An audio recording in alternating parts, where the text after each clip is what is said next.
I'm Coach Nikki G. Welcome to my podcast, Confessions. This is a space just for you to share your story and your journeys. This is a safe space to share your truths and be unapologetically you.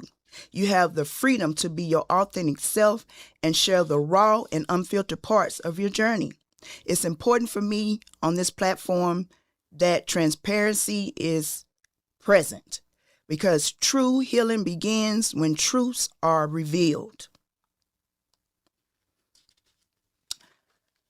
Recently, I've been given the assignment of raising my grandsons. And I really take that assignment to heart because I cannot fail.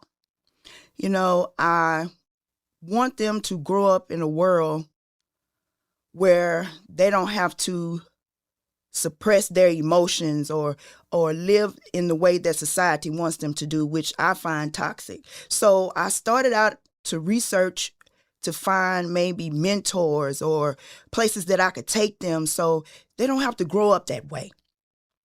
Now, mind you, I have an older son and I did well, I would say, but the people that I had in his life, they dead and gone, like my dad, some of my family members. So now that I have my grandsons, that's important to me. So I began to research to try to find some places to take him or maybe some people he can talk to. And I found this summit that I took him to. It was called the Smarten Up Black Male Summit. It's been around for 15 years. I was surprised to know I didn't know anything about it, but it's been around for 15 years. And the event's purpose is to expose young men of color to empowering information, positive role models, and mentors. So, like I said, I took my grandson. I didn't know what to expect, but I just knew that was a place I needed to be. I felt like the Spirit moved me to take him to that place. And I was just amazed at the speakers that were there, the information that was given, and more importantly, it sparked something in my grandson.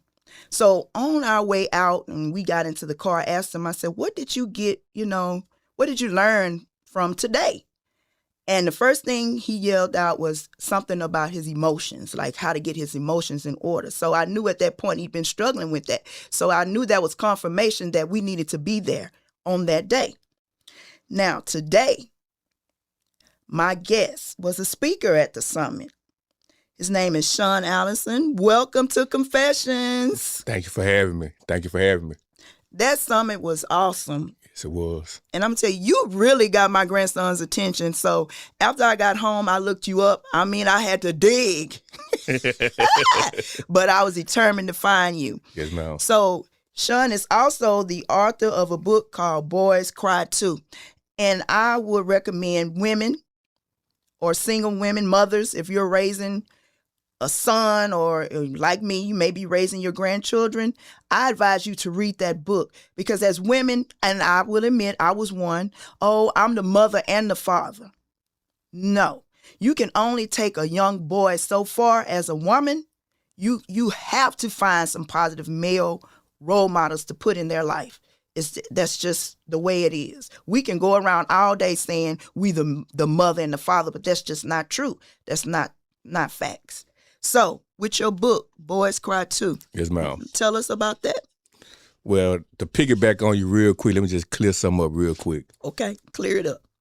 I always teach boys too. I say, don't discredit mom. Yeah. Because we got X and Y chromosomes. I mean, we got masculine and feminine chromosomes. Mm-hmm. And I say, your mother gonna teach your dad gonna teach you how to survive. Mm-hmm. Your mother teach you how to thrive. So you need both. Yeah. It can't be if the dad not there, he gonna miss the survival. If the mom not there, he gonna miss how to thrive. So that's one thing.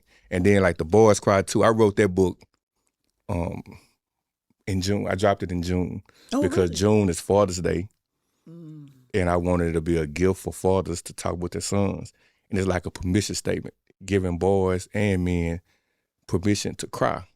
Because as boys, we talk, big boys don't cry. And it carry on from the rest of our life. We were not given an opportunity to cry.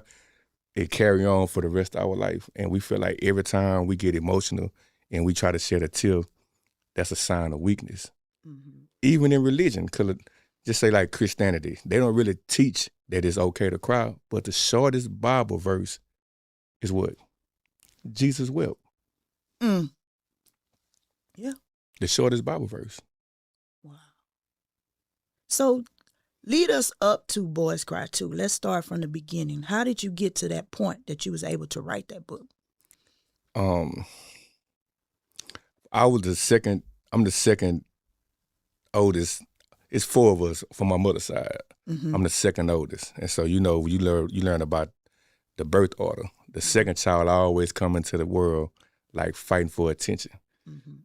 Depending on how many years go by when it was just the first son is used to being there by itself. So then I come along. My brother was there by himself for like 2 years. I come along. I'm a real mama's boy. So only thing I want to do was please my mama and be better than my brother at everything. And so I started selling. I was beating him and everything. It's for academically and stuff like that. So my mom and them kind of got used to me excelling. So I wasn't getting that attention that I was craving. And so I started getting in trouble because I told myself negative attention is better than no attention at all. And I still was not able to express myself because for one, I never learned the language of how to express myself. Only thing I knew how to do was be mad, act out of anger, and be sexually active. That was it. As a boy, especially out here in the ghetto, that's the only. You gotta be aggressive, and you gotta be sexually aggressive too. And that's what I want to stop in my family with the generation of my grandsons. I want that to stop. Now my son is nowhere like that, but it's some things I feel like I lack with him. Yes, and I can't, like I said, I can't miss the mark with my grandsons. Yes, but why do you think that is? Why do you think, for the bulk of us in society, that we expect young men to act that way? Because most of the time when they tell us boys need men to teach them, and it's sad to say that it's not a lot of men, it's a lot of males. See, it's a difference between a male and a man. Explain. Everybody, if you come into the world with the male genitalia, you a male. But a man is a choice. You got to choose to be a man. And that's why you got a lot of grown males. They can be 30, 40, 50 years old, but you still think like a male, like a boy. So just imagine you got a grown male and a young boy looking up to him, and he teaches them all the wrong things to do. Like the people in my neighborhood taught me, the males in my neighborhood taught me, you gotta get some money, you gotta know how to dress, you gotta hustle, you gotta know how to fight, and you gotta have a high body count.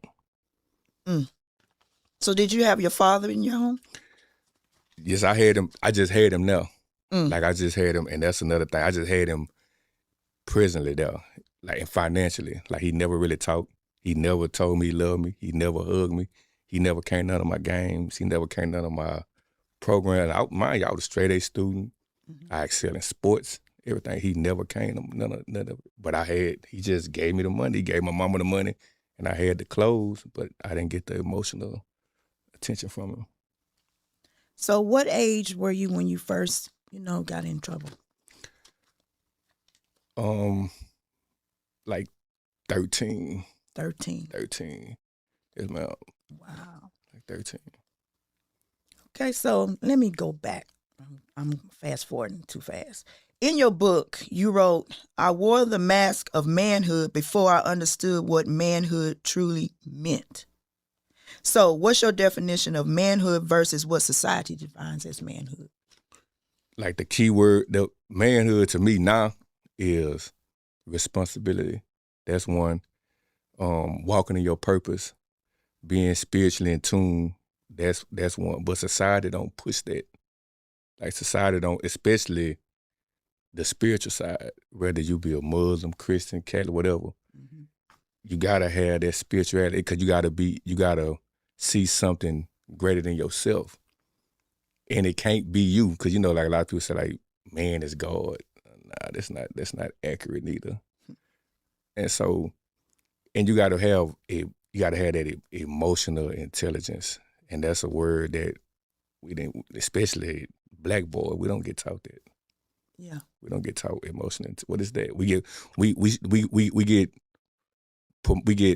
pumped and we get pushed to excelling with a high IQ, but nobody never teaches about the EQ. That's why a lot of boys, you can be smart, but you don't have no soft skills. You don't have no people skills. Yeah. You can't function in a relationship, really. Because you've been taught just that one thing, one side. Thing. Wow. You also wrote, it takes a village. You do. Tell us about your village. I read about your village, but I need you to tell the people about your village. On that, now, another disclaimer. It take a village both ways, because the village can be good and it can be bad. Because like my village was, and it's ironic, and I said it at the summit, I was blessed to have Derek Muhammad as part of my village, OG1, Robert Muhammad, James Dixon, Deloyd Parker. I had all these positive male influences, and I still went astray. So let's think about the youth now that don't have those kind of guys. And these guys, all the guys I named right now are still thriving right now, still doing what they were doing when I was young. And you remember back, it used to be young, like wherever you act out in the community or in the neighborhood, you got a whooping right there. Yes. And then when they took you home, you got another whooping. Mm-hmm. And so now we just have hoods. The neighbor's not in the hood no more. We just have hoods. Mm-hmm. And everybody is trying to bind into the street code. Well, I don't see nothing. I ain't gonna say nothing. I don't see nothing. And that's detrimental, especially to the youth. That's detrimental. Oh, yes. I'm going to mind my business, yeah. Mm-hmm. I won't say a word. Mm-hmm. The term man up, what does that mean to you? Because we hear that all the time. I remember, and this is going to be very okay. We can all say, watching Maury. He needs to man up. He needs to man up. He needs to man up. What does that mean, he needs to man up? It's self-accountability. It's self-responsibility. And being able to acknowledge what you can do and what you can't do. And being willing to ask for help and accept help. Because I tell people all the time, you can never become the best version of yourself by yourself. And it'd be harder to drive that home to men because we was taught, as men, we pride ourselves on what we can do and what we know. So I'm asking you for help. That's showing that I must be lacking in some area. I must don't know something. So instead of me humbling myself, especially to another man, to say, hey, I don't know how to do this. I don't know. I'm feeling this type of way. I don't know how to put a word with that. Tell me how I feel. Instead of doing that, we'll just suffer in silence. And that's what we need to stop doing too, suffering in silence. Yes, ma'am. Suffering in silence. Scared to be labeled as weak. Yes, ma'am. Because you don't know something. Yes, ma'am. Nobody knows everything, just like he just said that, it takes a village. You might not know something, but the next person know. I had to preach this on my job. I had to let my coworkers know, you might be better at one thing and I might be better at something. So let's get together and put them skills together and make it work. Yes, ma'am. But society doesn't think like that anymore. You just really, everybody's pretty much self-absorbed. If it doesn't help them evolve, they don't want no parts of it or anything. Yes, ma'am. Yes, I believe in unity. I believe in uniting. I believe in educate. It's time to educate ourselves on things that we don't know. Yes, ma'am. It took me a long time to get to this point because it was a whole lot of things I realize now that I didn't know raising my son. Yes, ma'am. And as a mother, or maybe father too, to see your mistakes in your grown kids and see them taking a path that you didn't want for them. We can't choose their path. They have to choose their own path. We can only guide them. It's hurtful. Yes, ma'am. It's hurtful. Yes, ma'am. So in your book, you just talk about asking for help. You say playing the tape all the way to the end. Yes, ma'am. Explain that. Yes, ma'am. That's one of my, if you want to give me a phrase to coin me about, that's my phrase. Play the tape out all the way to the end. And I use examples like, let's say Scarface, because that was in my era. That's what I want to be like Scarface. Mm-hmm. But what happened to Scarface at the end? Scarface got killed. Mm-hmm. And take New Jack City, Nino Brown. What happened to New Jack? What happened to Nino? Nino got killed. King of New York, Frank White, what happened to him? He got killed, right? And so for me and a lot of people, we stop it at the good part. Anytime we done made a mistake, we stop it at the good part. And that's going to determine if we try it again or not try it again. That's why I've been to prison 5 times, because I always stopped it at the good part. The good part for me was I had a bunch of women, I had a bunch of money, I just rode the cars, I had the clothes, all that. So I stopped it right there. But if I would just played it on out to the end, what happened? Every time I jump in the street in the game, I go to jail. So I tell the youngsters, okay, play it out to the end. You out here with all your homeboys right now. Y'all done been in trouble before, but y'all done been there before. So the good part is when y'all go on some of these capers and y'all hit and get away, y'all busting the money down. You go get you a couple of cars, go get you some jewelry in your mouth, get you some jewelry. That's the good part. But what happened when they got away and you didn't? They ain't dropping no money on your lawyer. They ain't taking no money into your mama. They tried to mess with your girlfriend. They broke in your house. They stole your car. Preach. All that, right? Yeah. But we overlook that. Why? Because we stop it at the good part. No. Play it all the way out to the end. Play it to the end. That is true. And I've seen that happen in real time. I've seen that happen in real time. Yes, ma'am. Something to really think about. You know, you out there and like you say, you just living in the good part. Yes, ma'am. You got to think about the consequence at the end. Yes, ma'am. Affirmations. That is so important. I had one other guest on here speaking life into your young person. Yes, ma'am. You have to speak life Yes, into ma'am. these young people. Yes, ma'am. I guarantee you, if you ask maybe your children right now how they feeling, they're going to say good, or what do they see when they look in the mirror? They're going to probably just stare at you, because that's something that most of us don't practice on a daily basis. Yes, ma'am. And it's so important. And you talked about that in your book. Yes, ma'am. Explain that a little bit more. Yes, ma'am. And with the African American Male Awareness Agency, we do like a little skit where we have a mask, like a white mask, right? Mm-hmm.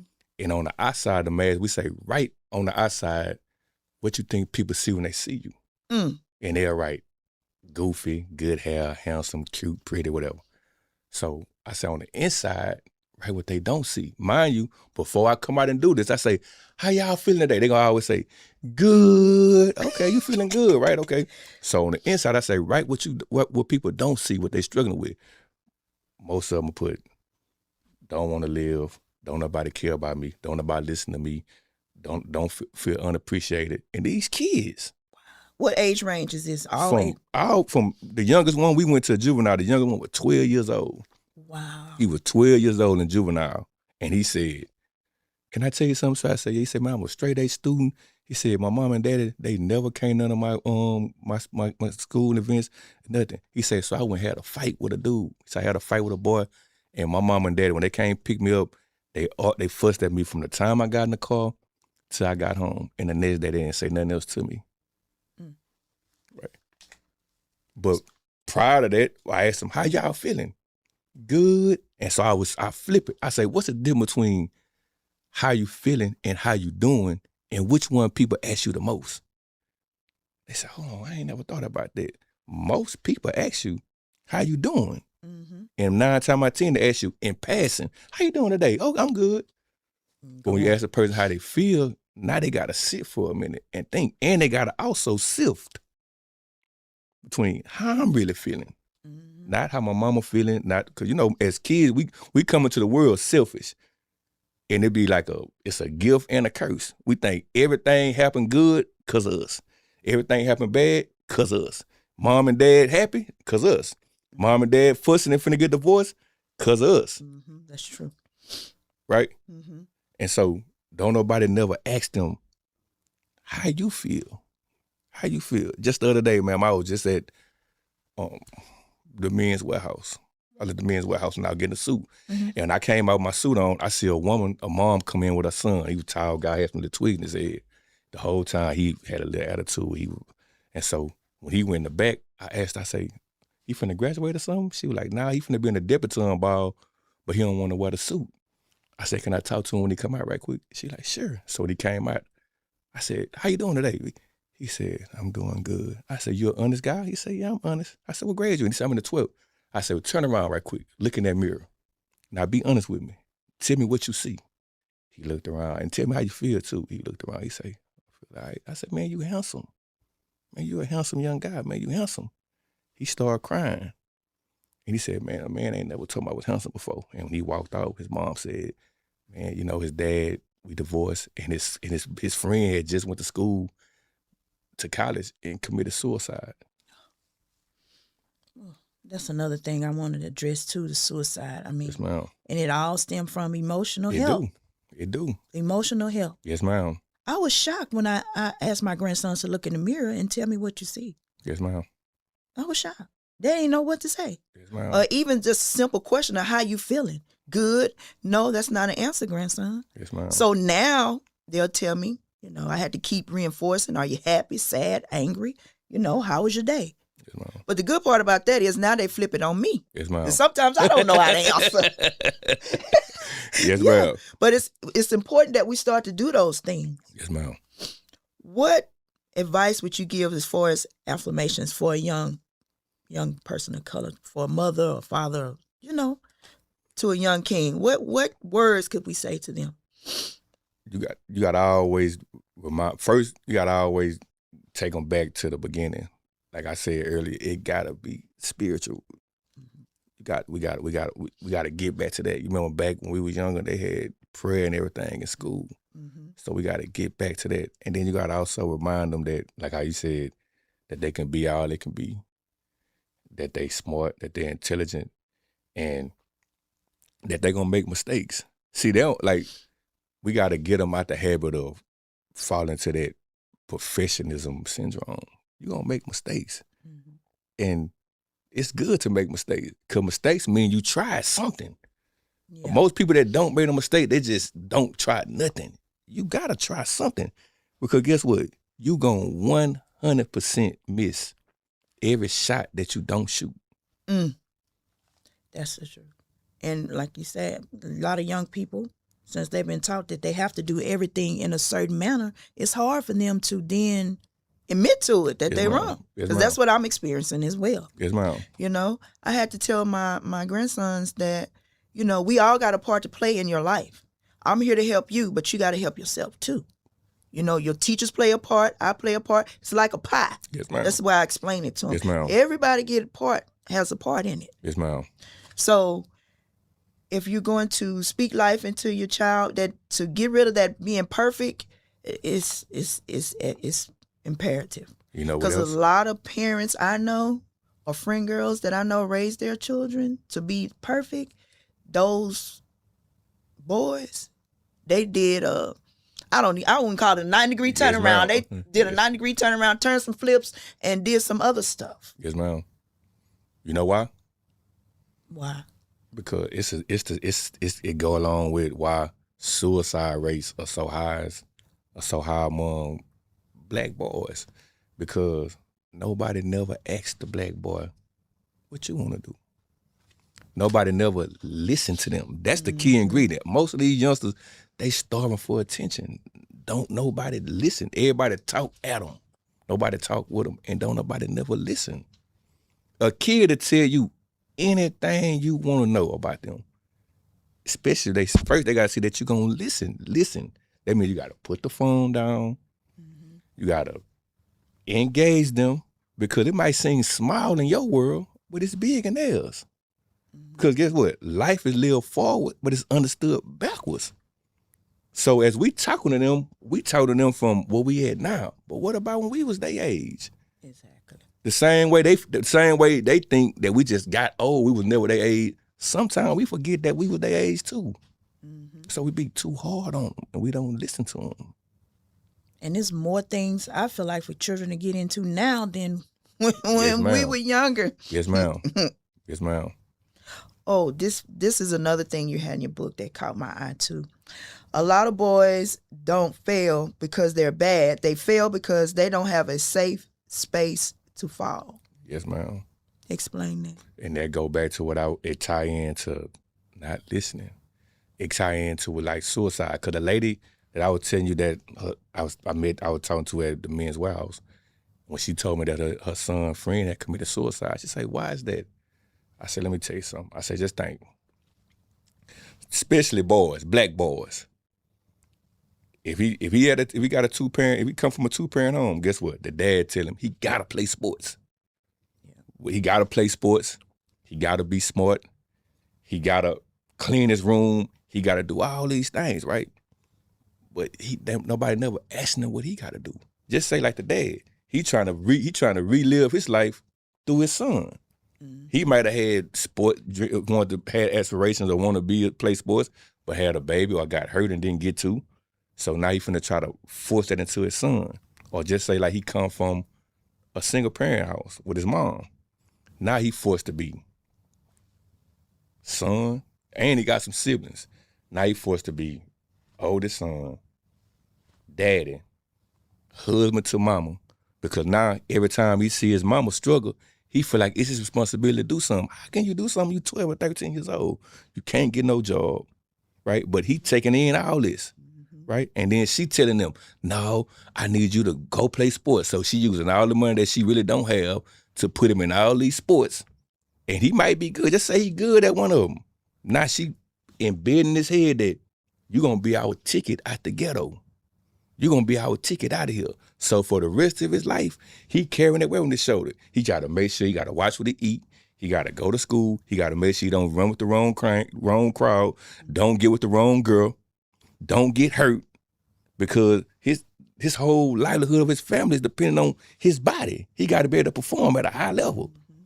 Then just think, he get to college, and he realize, you know what? Man, I really don't want to play no sports. I might want to be a lawyer. I might want to be a pediatrician. I might want to be in the band. I might want to be in a ballet. I can't tell my mama or my daddy this because they want me to do something else. So the easiest way for me to make everybody happy, let me go and kill myself. That's the only way you see out. Yes, ma'am. That's sad.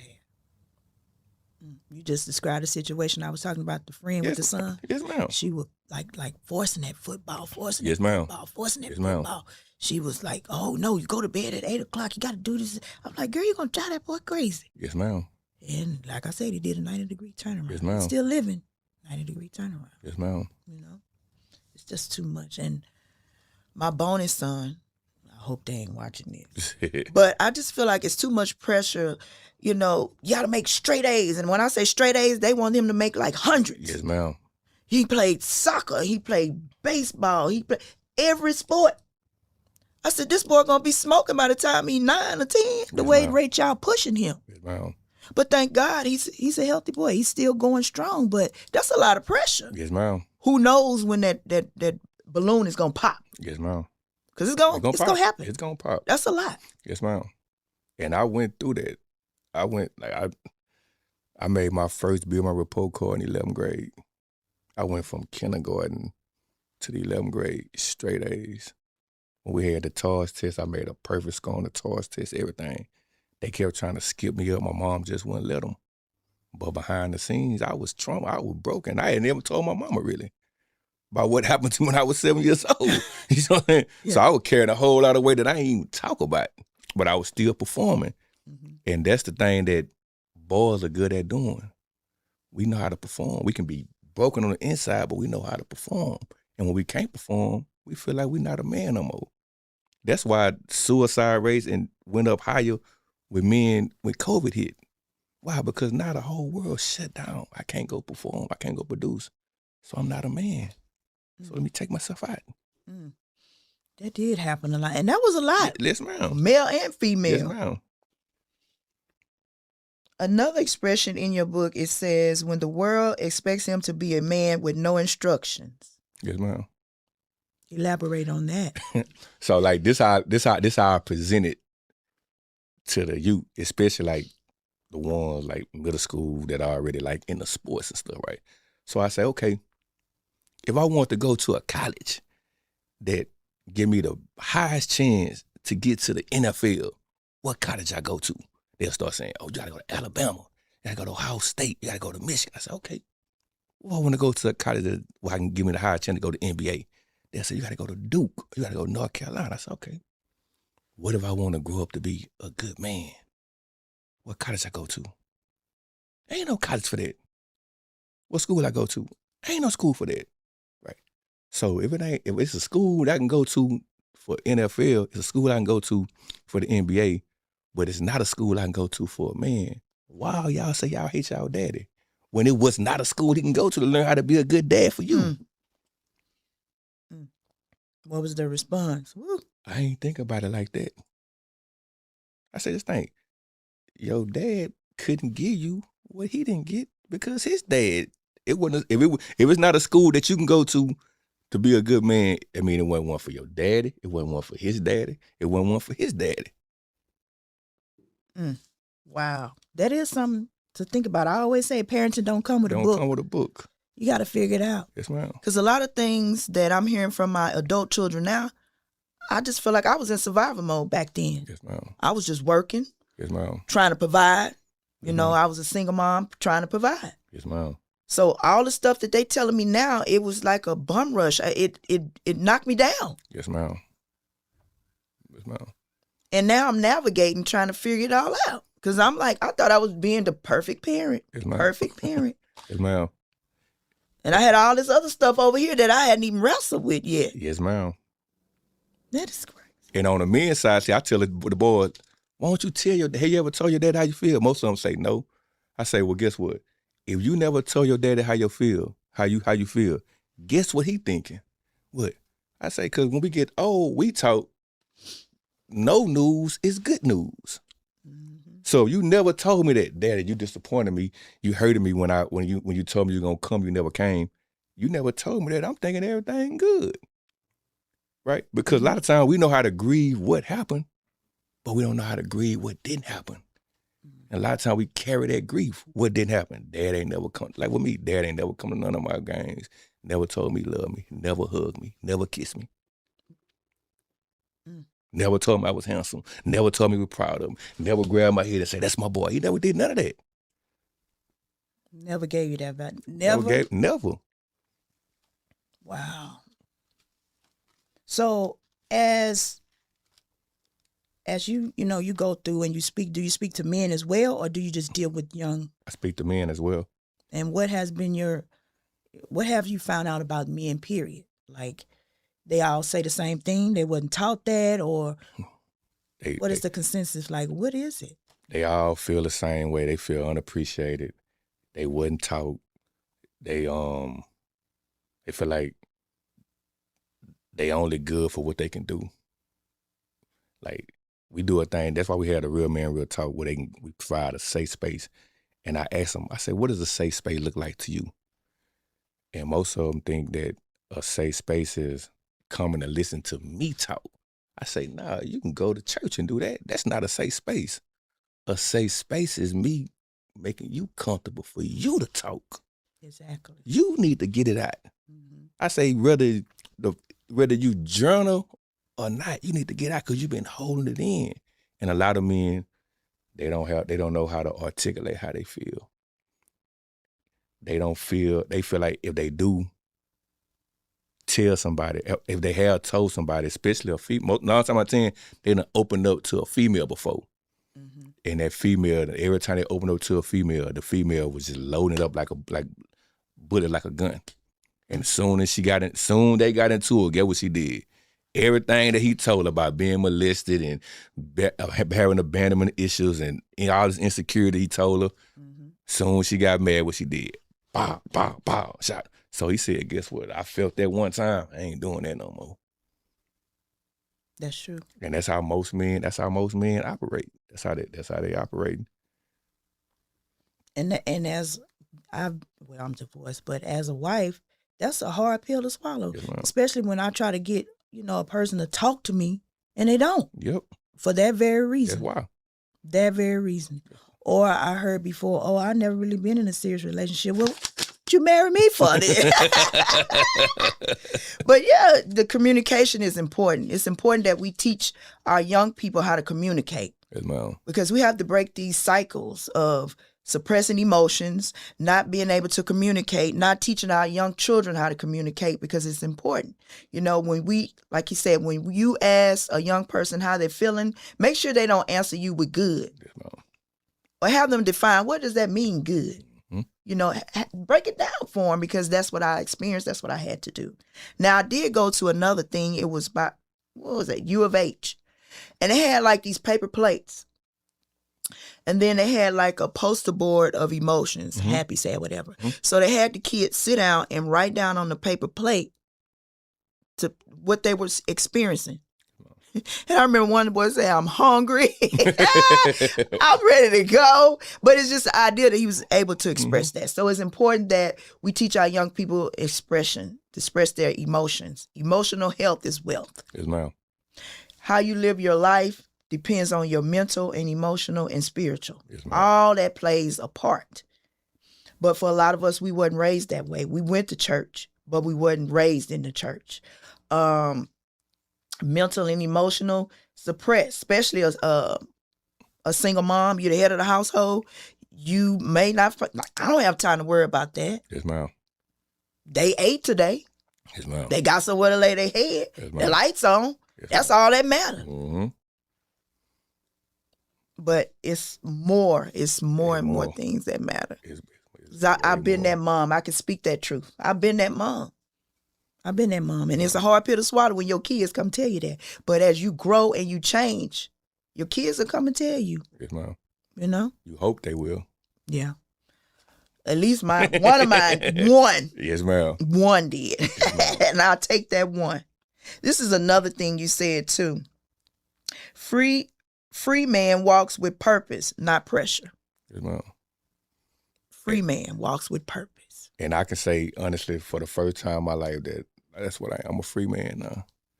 By me even opening up at the summit and talking about what I experienced at 7 years old, Mm-hmm. that gave me freedom. And what gave me the courage to even do that was me being in jail this last time. I went through a program called Bridge to Life. Mm. And what Bridge to Life is, it's an opportunity for victims of crime to come in and tell their story, tell their side or whatever, how the crime went to the people. Most people that's in this class are like have murder cases or aggravated assault cases. Mm. I didn't have either. I had a drug case. So I just wanted to sit in there and just experience it. And majority of all those guys in there had been molested by a man. So now they struggle with their sexuality, so they really don't want to talk about that. So I was like, dog, they struggling to talk about it, and they having, but to them by a man, it happened to me by a woman. So I said, just imagine the pressure. So that what gave me, I said, you know what, I'm finna tell my story, and they can get some relief from me telling my story to hopefully help them open up and tell their story. Because after the summer, you'll be surprised how many guys pull me to the side with tears in their eyes and hug me and say, man, you were telling my story, but it happened to me by a guy. Yeah, and this platform, that's been the consensus of ma'am. where the trauma started. Yes, ma'am. Being touched by somebody. Yes, ma'am. You know? Yes, ma'am. And not dealing with it, being told just to shut up. It'll be okay. Don't worry about it. Don't think about it. Don't worry about it. Like it's just going to go away. I like to talk about the stuff people sweep under the rug. Yes, ma'am. And when we talk about trauma, I always tell people, they say, no, I don't have no trauma. I don't have no mental illness or nothing like that. I say, guess what? All of us come up under what go on in this house, stay in this house. Mm-hmm. And guess what? In order for them to always enforce that into us, instill it in us, guess what? It was something going on in the house that they didn't want to get out the house. Mm-hmm. That's true. And I tried to find out where in the world did that come from. And I couldn't find the answer. I haven't either. I researched. I could not. I'm like, where did that stem from? I haven't either. That is the craziest stuff I ever heard of. Yes, ma'am. How much stuff that I kept in that I can think of. Mm-hmm. And I know some of you out there, the same thing. Yes, ma'am. What goes on in the house stays on in the house. Yes, ma'am. From generation to generation. Yes, ma'am. Yes, ma'am. That I don't know. That is the worst thing ever. That's the worst thing. So that it's safe to say that we all suffer from PTSD for sure. Yeah. Because of what go on in this house, stay in this house. I remember one time my pastor said, you want to know what mental illness look like? Look in the mirror. Yes, ma'am. That was a reality check for a lot of people. Me yes, too. Ma'am. You think you think you're not suffering with something? Look in the mirror. Yes, ma'am. We all got something going on. Yes, ma'am. I don't know why I wrote down love wrapped in truth. You had that in your book. What does that mean? Love wrapped in truth. It's like two-folded because also with what going in the house, staying in the house, just think about the whole Santa Claus and the Tooth Fairy and all that stuff too, right? We've been doomed for years. And we've been told about these things by somebody that we love. Right? We love them. Also, don't do as I do, do as I say. Right? And most people that tell us that is somebody that we love. Don't question me. Why? Do it because I say do it. Because I say so. So we can't ask no questions. And so love wrapped in truth means like if somebody love you, I would tell people all the time, you could tell somebody care about you. Because they tell you what you need to hear, they care about you. If they tell you what you want to hear, they care about themselves. And a lot of times, the truth gonna hurt you. Yes. But it'll free you too. Right? Yeah, that's true. Like I say, healing begins when truths are revealed. You have to be truthful. Yes, ma'am. Speak your truth. Yes, ma'am. Whatever it is. Whatever it is. Don't be ashamed of it. Yes, ma'am. It's your truth. Now, when you told that story about what happened to you when you was younger, my grandson's mouth was open and mine was too. Yes, because it's rare that you hear a man say that. Yes, ma'am. And especially in that platform like that. Yes, ma'am. And that was the first time I ever told that story too. Really? Outside of the... Derek, my brother Derek say, bro, I ain't never know that. I've been knowing Derek since I was 13. I'm 47. I've been knowing Derek since I was 13. And how you broke it down and explained that is why you treated women a certain way. It made me reflect back on some of the men I came in contact with. It made me think, okay, well, maybe they had the same problem because that was their mindset. Exactly. And that's most men. See, like remember I said, I only got my heart broke one time by my mom. That was by my mom. That's the only female that ever broke my heart was my mama. And she scarred me for life because my dad that raised me, like I said, my dad that raised me was off at work. And I seen a man coming out my mama's room, which I found out when I was 15 was my biological dad. So just me seeing it before I got to 15, I was like, golly. And my dad did everything for my mama. So I'm like, golly. And in my mind, my dad was a good man. So if a woman, my mama cheating on a good man, that means a woman gonna for sure cheat on me, right? And this is before that happened to me. So my mama gave me that experience then with the lady. And she was my mama's best friend. And the way that she knew how to code switch when she come over there, she, hey, sister, woo, woo, woo. But the whole time when she got us alone, she having her way with her. So that let me say, golly, boy, women treacherous, they conniving, right? And then, like I said, when she did what she did, and then the way to keep us quiet, she gave us the money. So I was like, and this happened to me from 7 to about 11. So by the time I hit teenage years, this is who I am. And a lot of my older friends were like, man, how you always get a female that I always do for you, but my female always want money? Because I say, the way I'm taught, like, no, you got to give me some money. Wow. Because that's what you knew. And I go back to what, man, a grown lady was doing it. If a grown lady was doing it, and you might a little bit older than me, why you can't do it? Wow, that was a shocker too. Yes, ma'am. And that's something that, like I said, this is what this platform is for. To speak your truths and be your authentic self. You know, so that was an eye opener for me too. Yes, one last thing before I wrap this up that I want you to talk about. You said something about you were in the car with the seatbelt. I hope I ain't mixing the speakers up. Was that you? I hope. You was in the car and some told you to put on the seatbelt? Oh, that was the other guy. Oh, my yes, bad. Yes, But that was an interesting story too. But yes, yeah. Ma'am. But anyway, is there anything else before we wrap up that you would like to express to parents, to express, about emotional health to the young man? sometimes as a parent, cause like I failed. Like I say, one thing that I like, my greatest failure was I failed. I got a daughter that like we don't have a relationship right now, and I always like I said, dang, I asked myself, how would I feel if my daughter brung me home?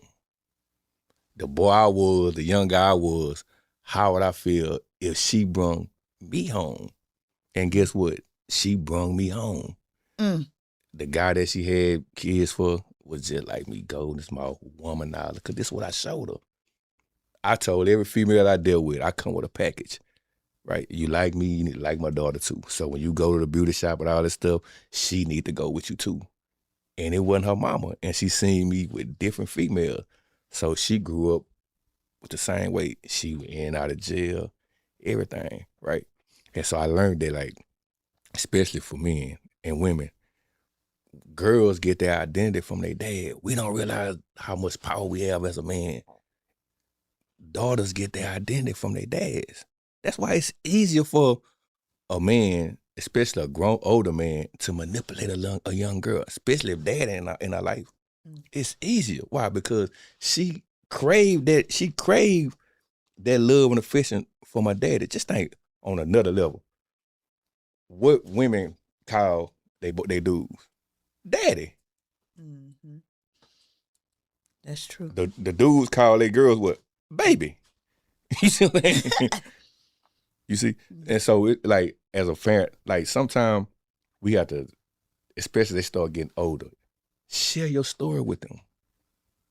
Share your story with them, because like at that moment when you share your story, it might be something that they going through that's gonna open them up to feel comfortable. Like, you know what, mama?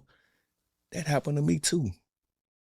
Especially nowadays, because it's more like, you know, you'll tell a boy, be careful with them little girls. It ain't time we have no sex. That was our age. Mm-hmm. But what about now? When you in a locker room with a little boy, or you in a locker room with the same sex, and they more aggressive than the opposite sex. That's a conversation that we don't really have neither. That's true. That's true. Okay, you go tell a teacher, Sean touched me on my booty, and Sean a boy. But what about when you in the locker room at gym, and the girl steady touching on you? You thinking it's friendly because she a girl, but she like girls. Ooh, we got some work to do. Yes, ma'am. We got some work to do. Yes, ma'am. Because I never thought about that either. And see, this is what I do. When you have that talk with them, see, most time we don't have that talk with kids no more. The talk. We don't have that talk. Mm-hmm. And like, we need to go back to having the talk. And when you have the talk with them, give it to them in a language that they gonna hear. Don't be talking about your little tutu or your wee-wee, because they not hearing it at school. Yeah. So it's good for them to hear from you first, so they can filter everything they gonna hear through your voice first versus the opposite way. Because they gonna hear it. I don't care if they stay in Sugar Land, if they stay in Sierra Lakes, or they stay in Third Ward. When they go to school, they're gonna get exposed to everything you're trying to keep them from. That's true. That's true. And don't learn the hard way. Because yes, they're gonna get exposed. It's better you talk to them first. Yes, ma'am. So, all right. With that being said, I want to thank you. Yes, ma'am. For coming today. I'm so excited. I'm so excited that you decided to come. Thank you for having me. If you watched this video, if you found this information useful, please like, share, and subscribe. And with that being said, we'll talk again next week.